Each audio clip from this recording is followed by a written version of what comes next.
Vítám vás ve Vyšných Lhotách. Přemýšleli jste někdy nad tím, že si ráno uvaříte kávu, otevřete dveře, půjdete na terasu a jediné, co uvidíte, je pěkný výhled? Tak to mám zrovna místo pro vás.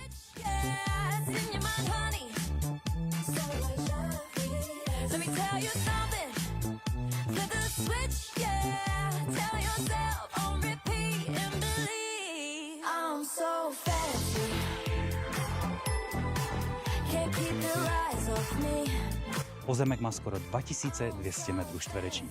91 je z toho zastavěná plocha a 156 je obytná. No a když si to tak vezmeme, tak je to dvoupatrový dům.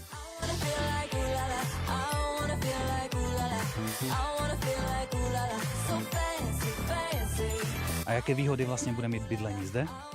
Klid, samota a překrásný výhled.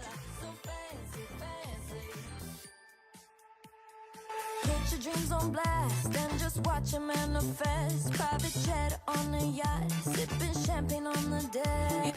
A co když budete mít hlad? Kilometr máte restauraci u Kohoutka. A co když potřebují na úřad, na poštu a nebo něco malého si koupit? 3 kilometry od místa bydlení se nachází centrum.